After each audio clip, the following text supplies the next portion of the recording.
Alright, let's take a look at this deck now. We have to update it. So one of the users in the last videos, forget screen name, I'm really sorry, suggested that I should kind of go through a thought process. So I'm going into this completely raw. Haven't looked at the deck since I played it last night.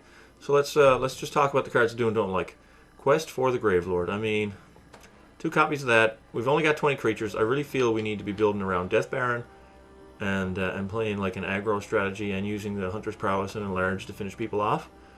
So I think Quest is got to go, because yeah, stuff's going to be dying, but it's just really slow, and if you don't get it out really early, it just doesn't do a whole lot. So we're going to get that out of here.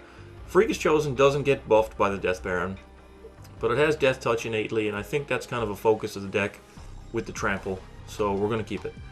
Drudge Skeletons, I mean, the artwork is good. Card, not so much, but again, we're playing the skeleton zombie, death touching, trampling thing, so it's in. Death Baron's going to stay. Agent's going to stay just because it's a really strong card, and we're going to probably be targeting it with some, with some stuff. So that's going to stay. Greyboar Muse card draw engine going to stay. Paragon, Skeleton buffs the whole team. Grants Death Touch going to stay. Viscera Dragger, we're going to go up to the full 4 here. Definitely want to play all 4 of those. Course of Might is out. I'm skipping over Prey Upon because I'm really not sure what to do about this card. I don't think it's good enough. It's definitely not going to be 4 copies in this deck. Absolutely not. Spider Spawning is going. Hunter's Prowess is going to stay because it's really good. Enlarge is going to stay because I don't want an angry Spear Fisherman coming after me. So that's going to stay. That's an inside joke. Some people will get it, some people won't. Hollow Triumph, I don't think we really need this. Yes, all of our creatures are black and all that sort of stuff, but we have 3 Paragons. I think I'd rather just play some more creatures. So we'll get rid of the Hall. We'll keep these 5 mana cards. Prey Upon. What do I do with Prey Upon? We'll figure that out later. I'm going to start going in and maybe adding some things. Let's look to black, because I think the real problem with the deck is the amount of creatures that we have from 1 to 3 mana. So we've got... I'm probably going to still play 24 lands, may cut to 23, but I don't think I should. I mean, I've got 9 4-drops. Yes, 4 of those are Viscera Draggers that can be cycled, but we've still got 9 4-drops and 5 5-drops. So I think we want to stay at 24 land. So... I mean, we could play Tormented Hero. It's a good aggressive creature. It's not a skeleton or a zombie, though. I mean, this isn't a heroic deck. There's only these 5 cards. These are kind of like the finishers. It's a good aggro creature, but I think we want to go skeleton zombies as priority. We'll come back to these later. Maybe Sadist. A bit too slow. Dex Removal. We do have Agent of the Fates as removal. We have Death Touching Blockers as removal. Prey Upon, I'm still not certain. I mean, we could definitely play some Ulcerates. We don't have any life gain here, and we're plinking ourselves with Greyboar Muse. But Ulcerate is still pretty strong, so we'll think about it. I mean, Asphodel Wanderer is a 1-drop skeleton. 3 mana regenerate, though. I don't really feel that card. Cultist is a human wizard. There's a vampire. Deviant Glee. No, I want creatures. We got Bloodghast as a vampire. Colostria Highborn. I mean, we're probably just going to end up playing Walking Corpse.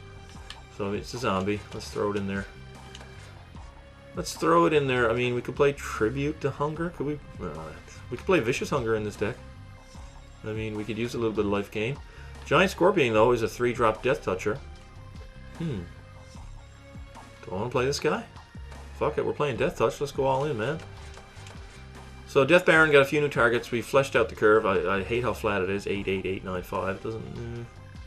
Not really sitting well with me. There's not a whole lot we can do. We could play Necromancer's Assistant just as a 3-power dude, but it's not that great since we don't have any real graveyard synergy in here. Now the spawnings are gone. I guess we could tip over a Viscera Dragger and unearth it, but that's not exactly exciting. Corpse Blockade is zombie, but we want to attack. So yeah, I guess we just chop down to 2 Prey Upons. Do we call this a deck? We're going to keep these pump spells. Keep 2 Prey Upons just because it is decent with the Death Touching guys as a last resort.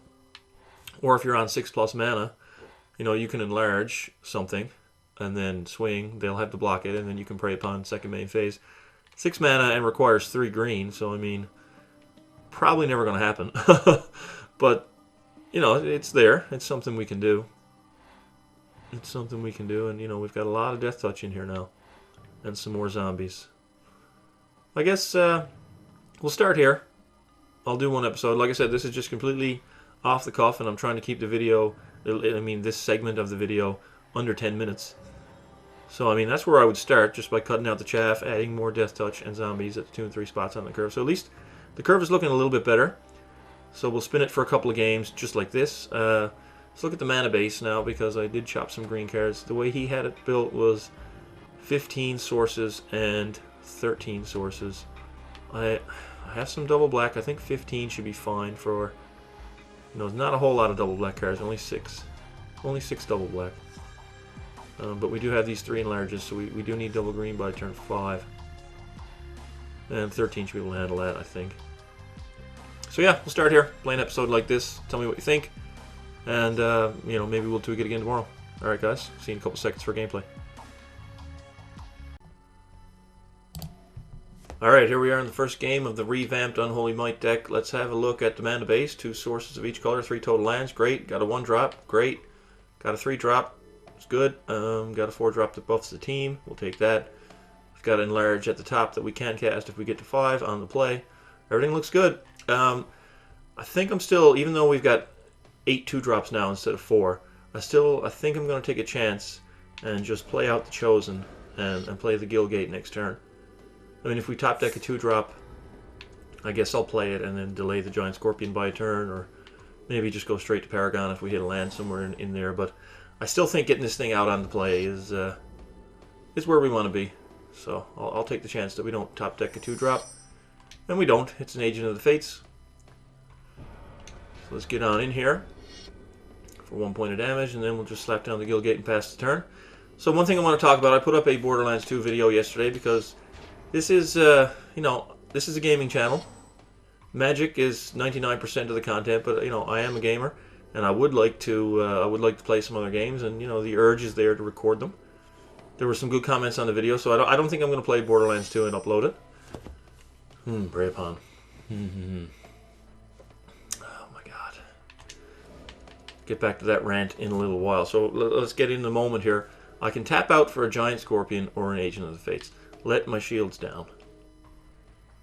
But then Prey upon on an Agent will take care of his Killing Fiend. At the same time, this creature dies to shock, which he's most definitely playing. This gets hit by Vapor Snag, so I can keep the Death Touch. I'll play 2 Death Touchers. I will 2 for 1 myself against the Killing Fiend, I think. I will. So I'm going to tap out for a Giant Scorpion and not attack, because I want to make sure that he doesn't attack with that Killing Fiend unless he's willing to trade it. So get back to Borderlands. I enjoy it. I'm definitely going to be playing it a lot in the coming weeks, because I think the game is fucking awesome. But I won't be recording it. There was a really good comment that I got. Basically, somebody said to me that my commentary style is more educational than entertaining, and I thought that was really, really great. I thought that just kind of really summed it up. I thought it really struck home for me. That's not the type of game that I should be commenting on, because I'm not the kind of guy who's going to see a big boss and freak out, and there's not going to be that entertainment value.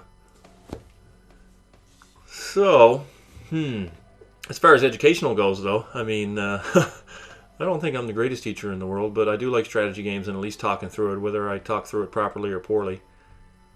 Alright, let's play Magic. I can tap out. I don't think I want to. I can slap down an Agent and Prey upon a Killing Fiend. I think that's what I'm going to do. Or I can get rid of that fucking... No, I got to get rid of the Killing Fiend. So let's do this. So let's Prey upon the Killing Fiend. So the trigger's going to go on the stack. He can just sacrifice the Killing Fiend. And then my Prey upon is essentially... you're not going to get a 2 for 1. So the Killing Fiend is gone. Okay. That means we get to swing here. We got a couple of Death Touchers on board.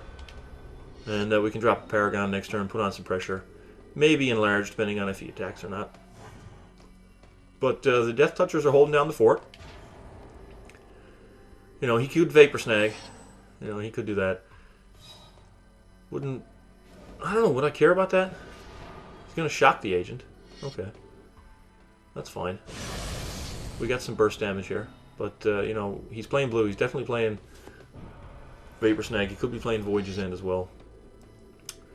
Doubt he's playing Counterspell, so we'll probably just jam the Paragon. Try to win a race against him. There's a Pharika's Chosen. I mean, I can only play 1 card this turn. I think I'm going to play this. I mean, playing Chosen. Is he playing counterspells in his deck? No, I can't imagine a Killing Fiend deck playing counterspells. So now we're going to buff the team. He just blew a shock. He's probably got another one. You know, if he does have one, he should use it right now to at least lessen the amount of incoming damage. But no, he's going to take 4. It tells me he probably doesn't have a shock. Vapor Snag also would have saved him a couple of life.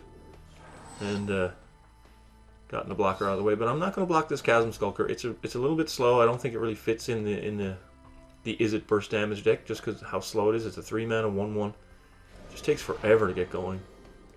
So he's going to bolt to Keranos my team buff, which is fine. You know, it's annoying, but it's fine. I think we can still race him because we got, you know, some burst here, but we got to be really wary of a bounce spell. I'm afraid that we're going to get blown out by Vapor Snag. I really do. Really do fear that. So we picked up the 5th land. I'm going to play a Chosen this turn, you know, because I want Enlarge to kill him.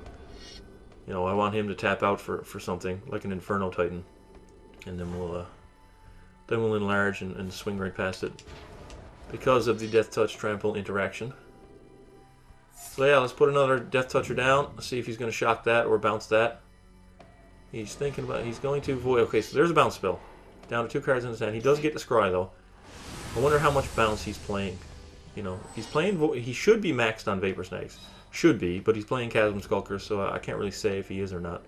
But he should be maxed on Vapor Snag, and any more bounce spells would spill over into Voyage's End. So, you know, he's playing. In my opinion, he should be. We can put him on at least 5 bounce spells. But we'll see. Here comes the Killing Fiend. So Enlarge can kill that Killing Fiend, you know. It can. It can do that. So let's play Chosen first, see if he stops the timer or anything like that. Let's just do that. See if he gives us any indication that he cares about what we're doing. So, Giant Scorpion will not get blown up by shock. He'll need double shock, but still dies, you know, still gets blown up by a bounce spell. Let's see if he's got it. I know he's playing Voyage's End. He's down to 2 cards in hand. Let's see if we can kill his Killing Fiend after he spent a Voyage's End last turn. Oh, he's just going to counter it. Okay, I'm fine with that. I'm fine with the counterspell. I did not expect counterspell. Not from this guy. I absolutely didn't expect it. So we're going to keep back 2 blockers here now. That's not the guy I want to swing with, because he's more valuable. I don't want to trade. I'd rather trade here than trade there, and I want 2 blockers in case he has a removal spell to deal with one of them. I don't want to just basically die to a Killing Fiend. So yeah, he didn't have the bounce spell, but he just countered it. Definitely didn't put him on Dissolve. So I still feel pretty good about that play. But it was risky in the face of blue mana, you know. Fuck. Scary card to cast, you know. You're like, is it going to happen, or am I just going to totally die because my opponent has a 1 mana instant? You know, I mean, the payoff is big, but the risk is really, really big too. So, kind of one of those cards. But you know, Mega Beast likes it, so I'll keep it in here for now. I may adjust the deck tomorrow, but we'll see. He's got, I mean, he's got a 5/5 Skulker there. If I trade off with that thing, he's going to get 4 1/1 Island Walking Squidge. We don't care about the Island Walk, but we really can't race it. So he's just going to come in here. I mean, I'm going to trade off here. I mean, the thing about taking the 5 is that he's playing red. He's definitely got burn spells, but he's only got 2 cards in his hand. You know, even so, I've got very little power on the board, and I'm going to be hard pressed to race him. So perhaps, no, I've got to do this. Just got to kill that. Let's see what spells he's got. What he's going to blow here. I mean, if he's going to Vapor Snag, he should have done it pre-combat. You know, I mean, he's gonna think twice. That's fine. As long as you don't give that Killing Fiend trample, that's going to make his Chasm Skulker a 6/6 because he just drew a card. Is he going to just flash it back, make it a 7/7? Yeah, he's just going to flash it back, make it a 7/7. So we're going down to 4. So I mean, Banefire is going to kill us. Land into Volcanic Geyser, double shock. He just drew a pair of cards, so you know, we're definitely in trouble here. And if we block the Chasm Skulker, then you know, he's going to be wide enough to just kill us with those tokens. So. And we top deck a land. Well, this is shitty. So, I mean, we're just... I can't swing here. I mean, we're totally fucked. Totally Fucked in the pooper. You know, Chasm Skulker. Probably should have killed that earlier when I had the chance, I guess. Let the Killing Fiend survive, you know, when I had that Prey Upon Agent of the Fates thing going on. May have been correct, because Chasm Skulker is extremely slow, but if you let it get out of hand, then it's tough to beat. So that could have been the misplay of the game, was letting that thing survive. So here he gets 7 tokens. There you go, 7 Island Walking Squids. And we're dead to a Time Warp. Yeah, he just untaps and kills us. Well then. That went poorly. Damn Dissolve, man. I mean, if he had played a bounce spell, I would have been like, okay, I knew I was walking into a bounce spell, but I definitely didn't see a Dissolve coming. Didn't see that. But there we go. Dead to Island Walking Squids. -2. Hakeem 928 defeated. Alright guys, well then we'll see you in a couple seconds for another game. Alright guys, took me like a half an hour to find this fucking game, so this is going to be the last one for sure. Looking at 2 swamps, 2 2-drops, 2 3-drops, and a Paragon on the draw. No green mana. I think there's only 7 green cards in the deck. We do have a pair of 2-drops, and any land lets us cast these 3-drops, so I think we go for it. You know, we've got the Paragon to buff all these guys, which is pretty important. And we're staring down a mountain from Rick and Iris, playing a 60-card red deck. Picked up another 3-drop. Would rather see a land or another 2-drop, but hey, we got 2 more draw steps before we have to start worrying about mana screw. So let's see what Rick is doing. If he's playing another color, if he's just gone mono red. No, he's playing Izzet. Of course he is. Of course he's playing Izzet. That's what we just played against last game. Another 3-drop. So we're going to get out the guy with more power. Since we can't regenerate Drudge Skeletons anyway. So we'll just get out the 2-power guy. If he blows shock, then that's fine. So let's see what type of Izzet deck Rick is playing. If it's like a more control-heavy type of deck, or if it's, you know, the Killing Fiend, aggro, Gutter Snipe type of thing. It's going to be a very telling turn here now, I think. See what he does. Need to pick up a land. There's 24 in here. We were on the draw. Good chance that we pick one up. He's just going to bolt Keranos, the Walking Corpse, I imagine. Yeah. That's where it's going. That's fine. He gets to scry one. But I'd really like a land.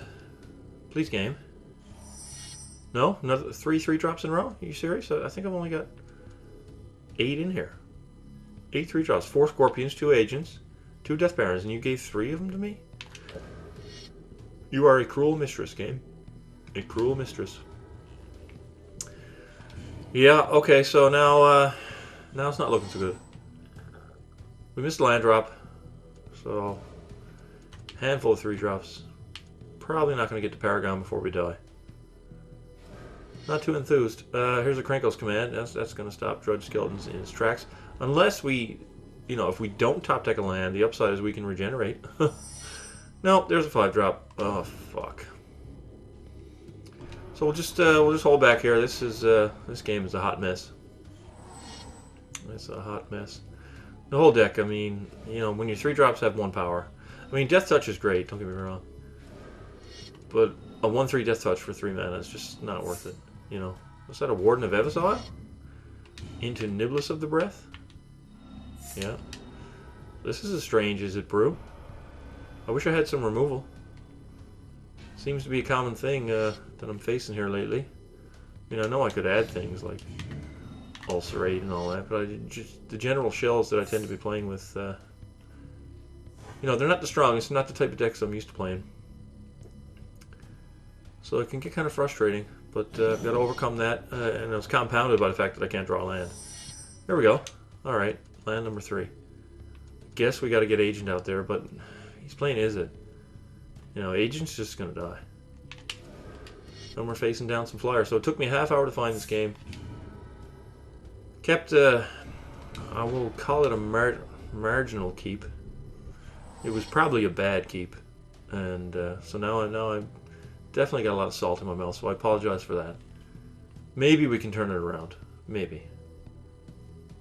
But we'll see. With 13 green sources in the deck, I mean, I can't believe I haven't seen not a single one 12 cards deep, but true randomness, I guess. So yeah, if he's playing Warden of Evazile, he's playing any number of flyers. Oh, there's the Young Pyromancer. Yeah, well, that's game over. Act of Treason. He's going to take our Agent. make a token and swing it at us for a ton. We can't regenerate the Drudge. So we can trade it off with a Goblin token. Ah, fuck it. Let's just take the damage. I mean, there's nothing I can do here. There's nothing I can do against Pyromancer. And those flyers. Nothing I can do. Alright, so probably going to build a deck. One of my own. And take it out for a spin tomorrow. Because this is... yeah, there we go. I mean, at least I'm not drawing 5 drops. You know, I'm drawing 3 drops. But I drew all 4 giant scorpions in the top 13. I mean, that's weird. That is really weird. That is really weird. Is there anything I can do to live? I mean, I guess there is. I could... The scorpion. There you go. It's a good blocker. Let's do that. Yeah, so... Gotta build a deck. What am I going to play tomorrow?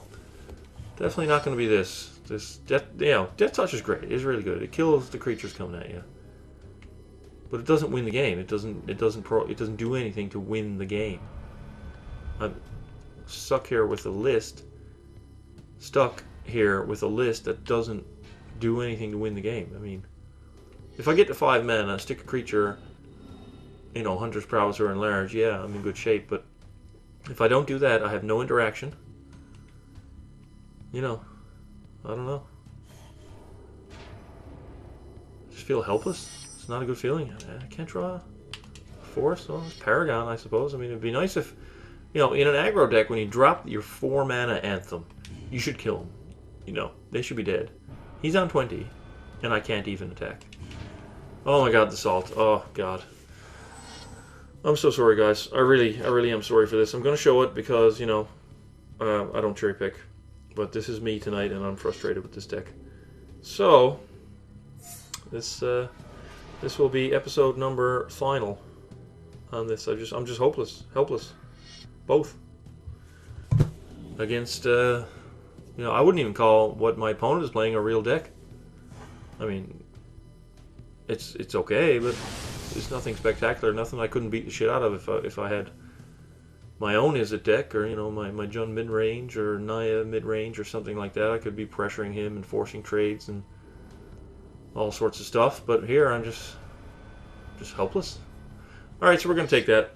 And then I'm going to go upstairs and try to get over the savage beatings that I just took. Yeah, that's what I'm going to try to do. I think it's because, you know, it took me a half hour to find a game. My opponent's watching damage effects. I mean, this is the icing on the cake right here. Is that even though he's won, I'm on -12, I have to sit and wait for him to watch each individual piece of damage go through. Oh my god. Oh my god. Okay, guys. New deck tomorrow. Thanks for watching.